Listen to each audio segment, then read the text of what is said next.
محمد وعلى آل سيدنا ومولانا محمد وبارك وسلم وصلی علی. انتہائی معزز بزرگوں اور دوستوں،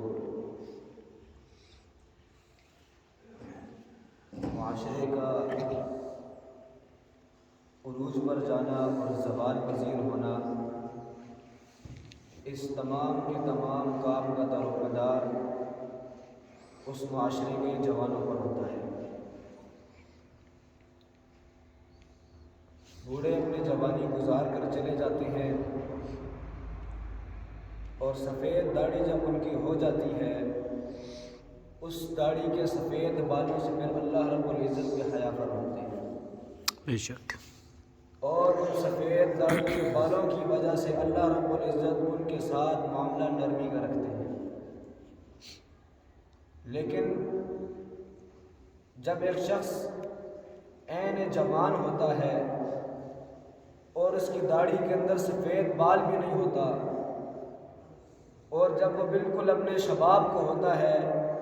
اس وقت اللہ رب العزت کا فیصلہ کچھ اور ہوتا ہے. اور وہ اللہ رب العزت کا فیصلہ یہ ہوا کرتا ہے کہ اللہ فرماتے ہیں کہ اگر اس کے ارادے نیک ہو جائیں اور اس کے فیصلے نیک ہو جائیں اور یہ اپنے فیصلوں پر اتر آئے تو میں اس کے فیصلوں کی وجہ سے اس کے معاشرے کی حالت بھی تبدیل کر دوں گا. اسی وجہ سے قرآن کریم بھی کہتا ہے ان اللہ لا یغیر ما بقوم حتی یغیروا ما بانفسهم،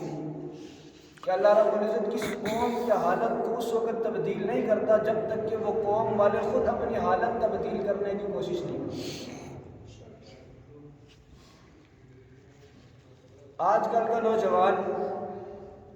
جو فکر جو سوچ لے کر زندگی گزارتا ہے، معاشرے کی حالت بھی وہی بنتی ہے. آج سے 1400 سال پہلے دیکھ لیجئے حضرات صحابہ کرام نے جس طرح اپنی جوانیوں کو گزارا، اللہ رب العزت نے انہیں وہی ثمرہ عطا فرمایا.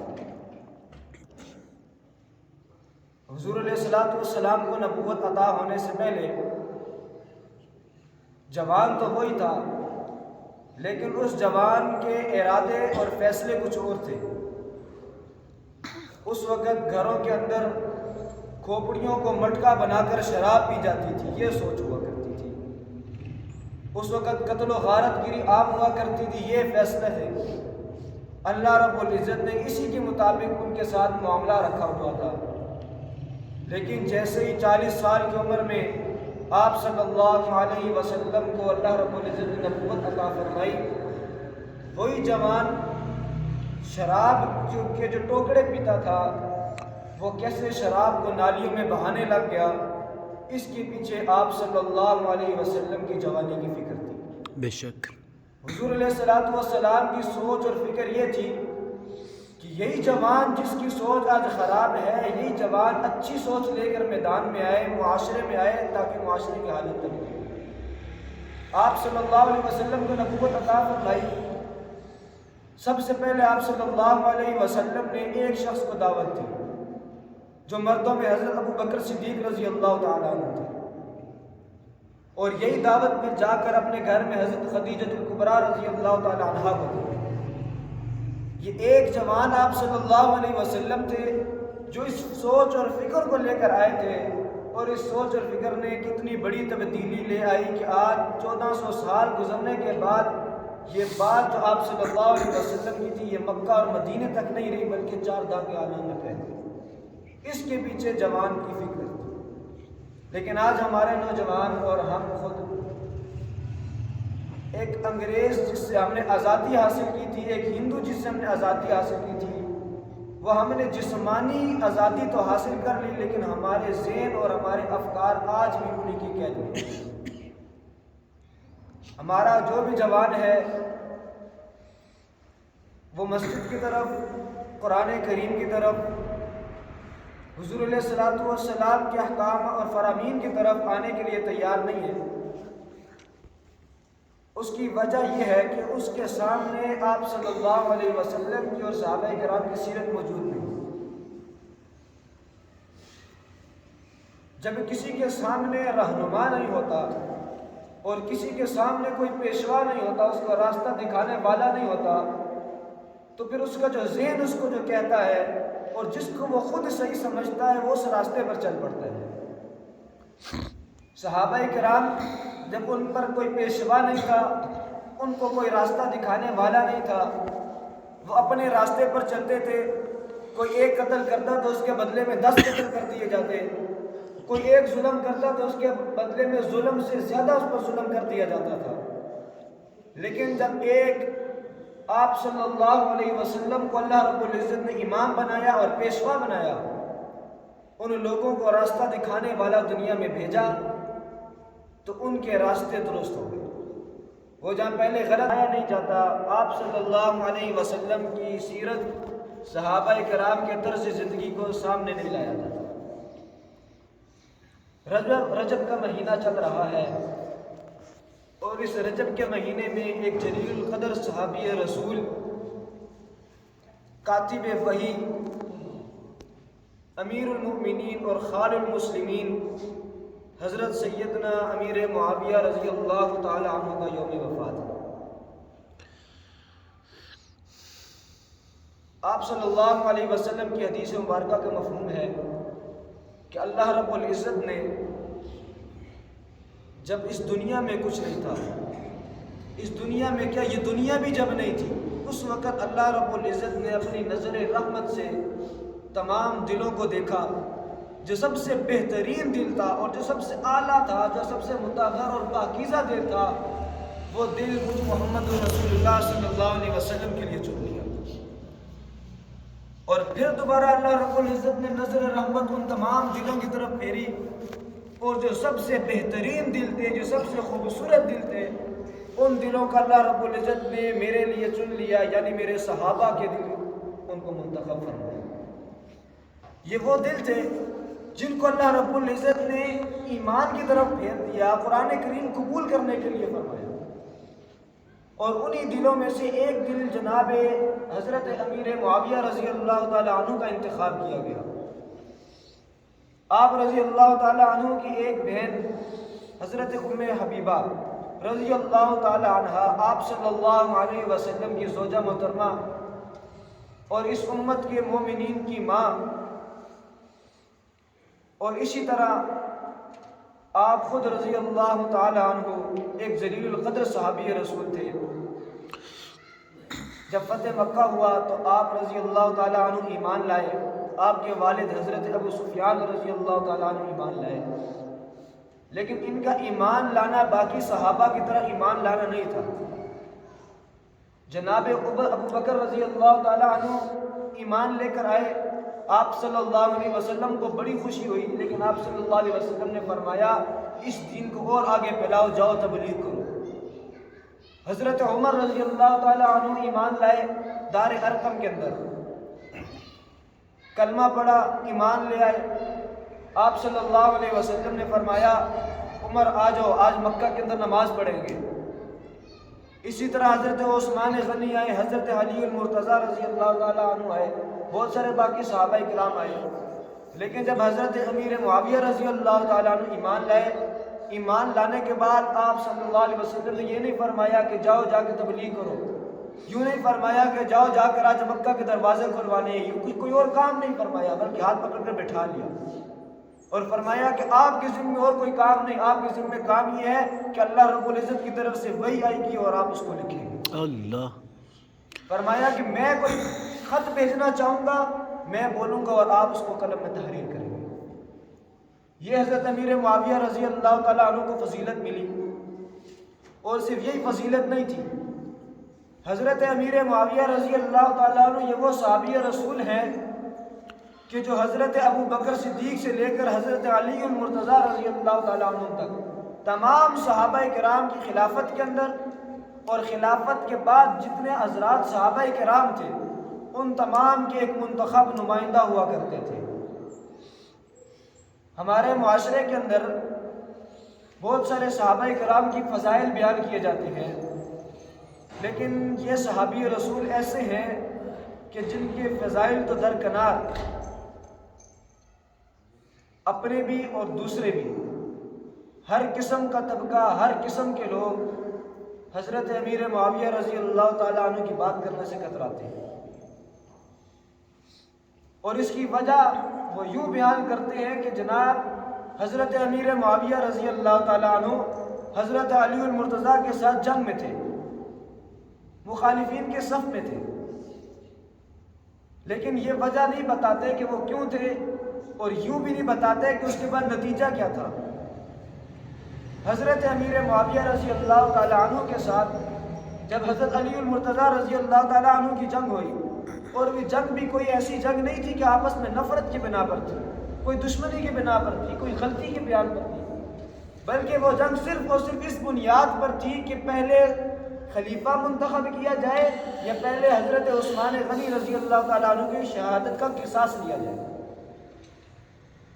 اور یہ بات ہمارے معاشرے میں بتائی نہیں جاتی کہ حضرت علی المرتضیٰ رضی اللہ تعالیٰ عنہ سے جب خود حضرت باقی صحابہ کرام نے کسی نے پوچھا کہ شہادتیں ہو گئی آپ کی طرف کی بھی وہاں کی طرف کی بھی، کیا خیال ہے آپ کا ان کے بارے میں، تو حضرت علی المرتضیٰ رضی اللہ تعالیٰ عنہ بڑا خوبصورت جملہ فرماتے تھے، فرمایا قتلانا وقتلاہم فی الجنہ، کہ جو ہماری طرف کے شہید ہو گئے، جو ان کی طرف کے شہید ہو گئے، سارے ہی جنتی ہیں۔ کیوں؟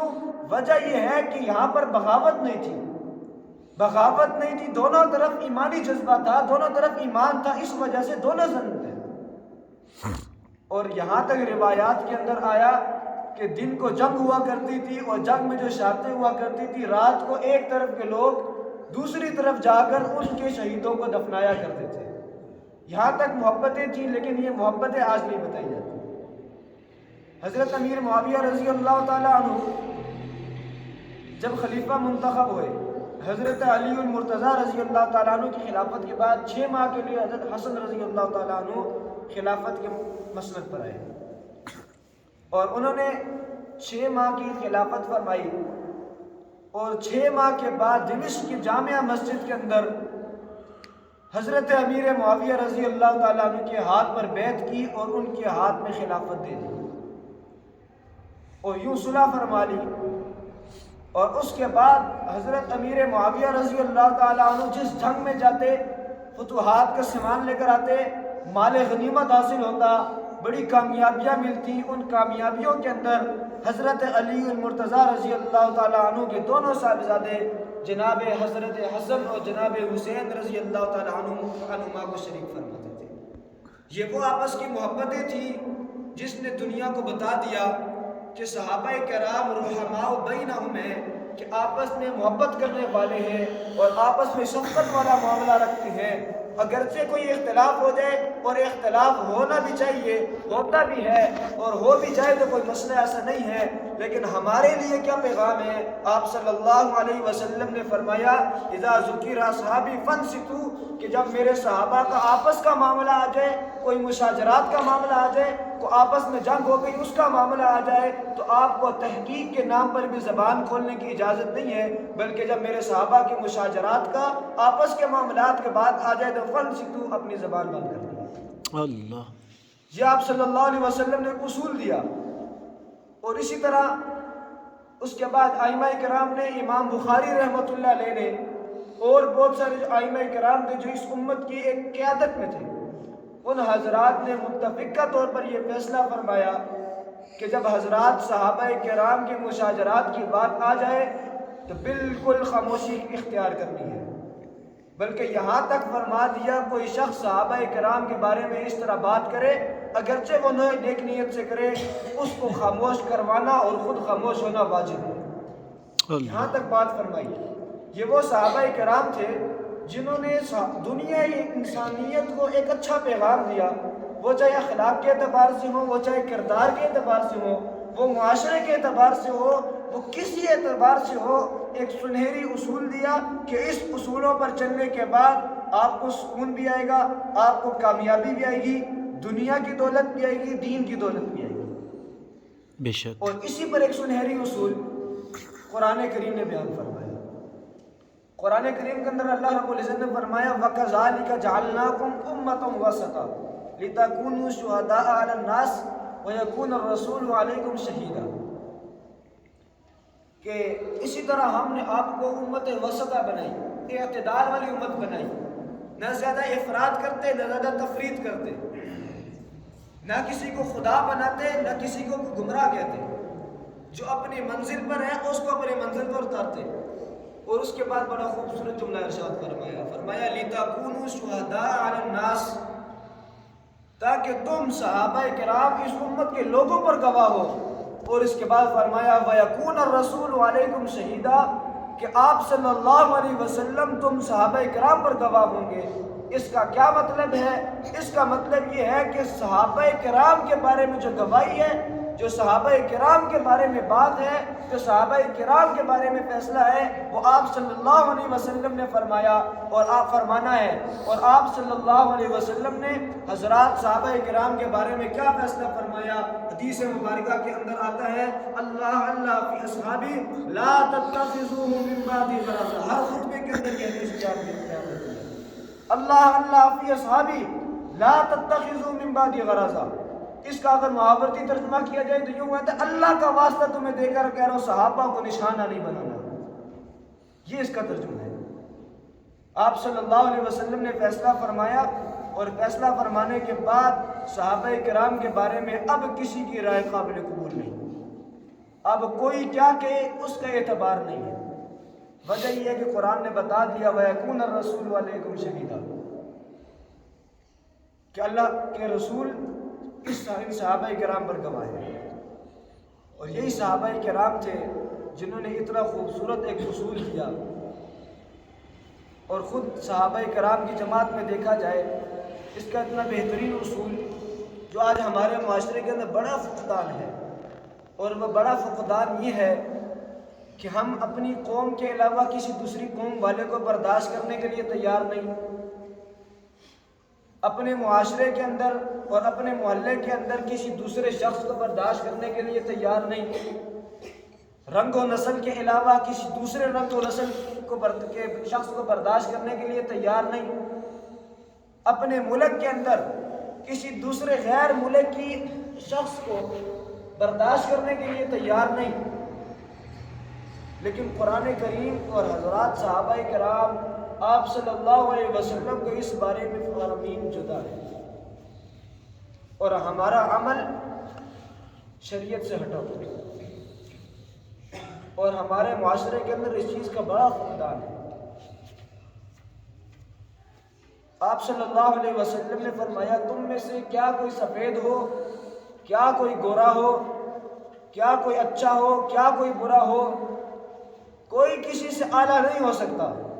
لیکن صرف ایک وجہ ہے کہ کوئی کسی سے اعلیٰ ہو جائے، کوئی ایک وجہ ہے کوئی کسی سے سبقت لے جائے، اور وہ ایک وجہ کیا ہے؟ وہ ایک وجہ صرف اور صرف تقویٰ ہے۔ اور یہی قرآن کریم نے اصول بیان فرمایا ان اکرمکم عند اللہ اتقاکم، کہ تم میں سے اللہ کے نزدیک سب سے بہترین سب سے محبوب وہ ہے جو سب سے زیادہ تقویٰ والا ہے۔ اور اسی طرح حضرات صحابہ کرام کی جماعت میں دیکھا جائے تو فارس کے حضرت سلیمان بھی نظر آئیں گے، حبشہ کے حضرت بلال بھی نظر آئیں گے، قریش کے جوان بھی نظر آئیں گے، مہاجرین بھی نظر آئیں گے، انصار بھی نظر آئیں گے، سفید بھی نظر آئیں گے، کالے بھی نظر آئیں گے، ہر قسم کے لوگ اللہ رب العزت نے صحابہ کرام کے صورت میں آپ صلی اللہ علیہ وسلم کو۔ یہ اس چیز کی طرف اشارہ ہے کہ آج ہمیں اپنی ذہنیت کی طرف، اپنے افکار کی طرف، اور زیادہ روشن خیالی سے ہے جو مغرب کی طرف سے آئی ہے، ہمیں اس کی طرف توجہ کرنی چاہیے کہ ہم کس طرف نکل رہے ہیں اور ہماری جوانیاں کہاں جا رہی ہیں۔ صحابہ کرام کی طرز زندگی ہماری طرح تھی یا کسی اور طرح تھی؟ اگر تو ہماری زندگیاں حضرات صحابہ کرام کی طرز زندگی سے کچھ نہ کچھ ملتی جلتی ہیں تو ہمارے لیے خوشخبری ہے۔ فَإِنْ آمَنُوا بِمِثْلِ مَا آمَنْتُمْ بِهِ فَقَدِ اهْتَدَوْا، کہ اگر تم ایمان لے آؤ اس طرح ایمان کی جس طرح صحابہ کرام ایمان لائے تو فرمایا فَقَدِ اهْتَدَوْا، تو تم ہدایت یافتہ ہو۔ لیکن اس کے بعد ایک اور دوسرا جملہ فرمایا فَإِنْ تَوَلَّوْا فَإِنَّمَا هُمْ فِي شِقَاقٍ، کہ اگر تم نے اس سے منہ موڑا، حضرات مفسرین نے دو باتیں لکھی ہیں، فرمایا یہاں پر منہ موڑنے سے دو باتیں مراد ہیں، یا تو ایمان لانے سے منہ موڑا یا تو صحابہ کرام کی طرح ایمان لانے سے موڑا۔ فرمایا دونوں صورتوں کے اندر کوئی ایمان نہیں لاتا یا کوئی صحابہ کرام کی طرح ایمان نہیں لاتا، فرمایا فَإِنَّمَا هُمْ فِي شِقَاقٍ، تو اس کا دل شکی ہے، وہ مردہ دل ہے، وہ گمراہ ہے، وہ اختلاف کر چکا ہے، وہ دوسری ہدایت کے راستہ چھوڑ چکا ہے۔ تو آج ہمیں اپنے معاشرے کے اندر ہمیں اپنی طرف دیکھنا چاہیے، ایک نظر دوڑانی چاہیے کہ ہمارا معاشرہ کس طرف جا رہا ہے، اور اس معاشرے کو لے جانے والے بھی ہم ہی خود لوگ ہوتے ہیں۔ جب کوئی اچھائی ہو رہی ہوتی ہے اس وقت ہم کہتے ہیں کہ کاش یہ اچھائی ہمارے ہاتھ سے ہوتی، یہ دوسرے کے ہاتھ سے کیوں اچھائی ہو رہی ہے؟ ہم اس وقت اس اچھائی کو روکنے کے لیے اپنے ہاتھوں کو، اپنے زبان کو، اپنے افعال کو کارآمد لاتے ہیں اور یوں استعمال کرتے ہیں کہ وہ نیکی اپنے ہاتھ سے تو کرتے نہیں، جو دوسرے کے ہاتھ سے ہو رہی ہوتی ہے اس کو روک دیتے ہیں، اور اس نیکی کے رکنے سے یہ پھر فقدان آتا ہے کہ ہمارا معاشرہ برائیوں کا ڈھیر بن جاتا ہے۔ بے شک۔ تو اپنے اندر صحابہ کرام والے اخلاق، صحابہ کرام والی سیرت، صحابہ کرام والے علم ہونا چاہیے۔ ایک صحابی رسول رضی اللہ تعالیٰ عنہ تشریف لے جا رہے تھے اپنے گھر کی طرف، تو ایک شخص آیا اور اس نے گالیاں دینا شروع کر دی۔ وہ علم کے ایسے پیکر تھے کہ انہوں نے اس گالی کا جواب نہیں دیا، وہ چلتے گئے، جہاں ان کا قبیلہ شروع ہو رہا تھا وہاں رک گئے۔ وہ مسلسل گالیاں دے رہا تھا، تو صحابی رسول نے فرمایا کہ اے وہ شخص، تو مجھے کافی دیر سے گالی دے رہا ہے، لیکن یہاں سے آگے میرا قبیلہ شروع ہو رہا ہے۔ میں نے تجھے کچھ نہیں کہا، تو ابھی بھی مجھے گالیاں دے، میں ابھی بھی کچھ نہیں کہوں گا، لیکن یہاں سے آگے میرا قبیلہ شروع ہو رہا ہے۔ اگر یہاں سے آگے تو نے مجھے گالی دی، میں تو کچھ نہیں کہوں گا، لیکن یہ قبیلے والے تجھے ماریں گے، تو لہٰذا میں تجھے کہتا ہوں تو ابھی بس کر، تو یہاں سے واپس چل جا۔ تو وہ اتنا متاثر ہوا کہ میں اس شخص کو گالیاں دے رہا ہوں اور یہ میرے ساتھ اتنی اچھائی کا معاملہ کر رہا ہے۔ تو یہ چیزیں ہوتی ہیں، یہ اخلاق ہوتے ہیں جو ہدایت کے راستے پر لانے کے لیے کارآمد ہوتی ہیں۔ اور اخلاق کے بھی کئی طریقے ہیں۔ ایک اخلاق تو یہ ہے کہ کوئی ہمارے ساتھ برائی کرے تو ہم اس کے بدلے میں اس سے زیادہ اس کے ساتھ برائی کر دیں، یہ سب سے برے اخلاق ہیں۔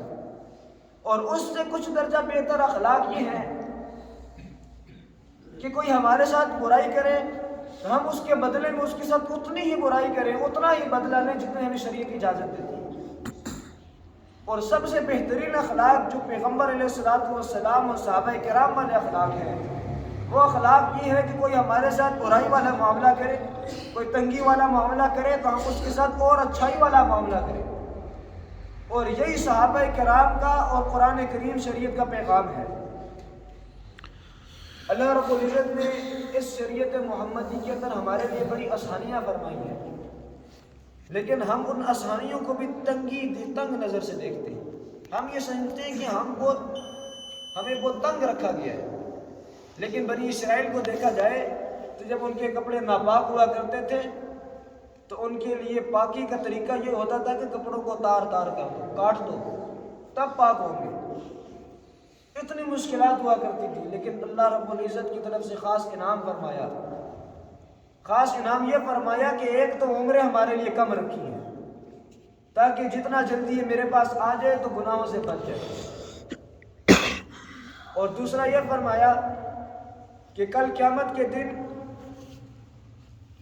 سب سے زیادہ جنت میں جانے والے لوگ اس امت محمدیہ میں سے ہوں گے۔ تو کسی نے سوال کیا کہ زیادہ عمریں انہوں نے کاٹی، زیادہ نیکیاں انہوں نے کی، لیکن پھر بھی سب سے زیادہ جنت میں جانے والے امت محمدیہ کیسے ہوں گے؟ تو پیغام آیا کہ ان کی عمریں زیادہ تھی لیکن ان کے لیے اعمال کا ثواب کم تھا۔ تمہارے لیے عمریں کم ہیں لیکن اعمال کا ثواب زیادہ ہے۔ اللہ۔ تو یہ صحابہ کرام ہمارے لیے ایک نمونہ ہونے چاہیے، اور ہمارے لیے ایک پیغام یہ اس لیے ہونے چاہیے کہ ان کی دلوں کو اور ان کے اخلاق کو اور ان کے بنانے میں اللہ رب العزت نے خود فیصلے فرمائے ہیں۔ ہمیں اور آپ کو اللہ رب العزت نے اختیار دیا، اور وہ اختیار کیا دیا کہ بھئی فَأَلْهَمَهَا فُجُورَهَا وَتَقْوَاهَا، کہ تمہارے سامنے میں نے ہدایت کا راستہ بھی رکھ دیا اور گمراہی کا راستہ بھی رکھ دیا، اور اختیار میں نے تمہارے ہاتھ میں دے دیا، تم جس طرف جاؤ جانا چاہو۔ لیکن صحابہ کرام کے لیے ایسا نہیں تھا۔ صحابہ کرام امتی تھے، صحابہ کرام انسان تھے لیکن ہمارے جیسے نہیں تھے۔ اس کی وجہ یہ ہے کہ صحابہ کرام کو اللہ رب العزت نے گناہوں سے محفوظ رکھا تھا، وہ گناہ نہیں ہوتے تھے ان سے، اگر گناہ ہو جائے تو ان کے اعمال کی وجہ سے یا اللہ کی رحمت کی وجہ سے وہ معاف کر دیے جاتے۔ اور ان کے بارے میں قرآن کریم کا فیصلہ بھی یہی ہے وَكُلٌّ وَعَدَ اللَّهُ الْحُسْنَىٰ، کہ آج جو ہم جس زندہ کی ہم بات کرتے ہیں، ہم کسی زندہ کے پیچھے چلنا چاہتے ہیں، اس زندہ کے سامنے اگر وہ آج ہدایت پر ہے کل وہ گمراہی پر ہو سکتا ہے، آج کوئی گمراہی پر ہے کل ہدایت پر ہو سکتا ہے، آج اچھائی کے راستے پر ہے کل غلط راستے پر ہو سکتا ہے۔ تو یہ جو لوگ ہیں ان کی ہدایت پر ہونے پر کوئی گواہی موجود نہیں ہے، لیکن صحابہ کرام وہ ہیں جن کے بارے میں فیصلہ ہو گیا کہ یہی ہدایت والے ہیں، یہی کامیاب لوگ ہیں، یہی آگے نکلنے والے لوگ ہیں، جنت میں جانے والے لوگ ہیں۔ تو کیوں نہ ہم ایسا فیصلہ اپنے بارے میں فرما لیں، کر لیں کہ ہم جن لوگوں کی آج پیروی کر رہے ہیں اور جن کی تقلید کر رہے ہیں، جن سے محبت کر رہے ہیں، ان کی محبت کو دلوں سے نکال کر ان صحابہ کرام کی محبت کے دلوں میں لے آئیں کہ وہ صحابہ کرام جن کے بارے میں کامیابی کے فیصلے ہونا چاہیے کہ نہیں ہونا چاہیے ایسا؟ جی بے شک۔ تو فیصلہ بھی ہو جائے، آج ارادہ بھی کر لیں، وعدہ بھی کر لیں کہ آج کے بعد ہم نے صحابہ کرام کو پڑھنا بھی ہے، سننا بھی ہے اور دیکھنا ہے کہ ان کی طرز زندگی کیسی تھی، ان کے ہر عمل کو اپنی زندگی میں لانا ہے، اور اسی زندگی پر ہمارے لیے کامیابی کے وعدے ہیں۔ اللہ رب العزت سے دعا ہے اللہ تعالی ہمیں عمل کی توفیق عطا فرمائے، ہمارا کہا سنا قبول فرمائے۔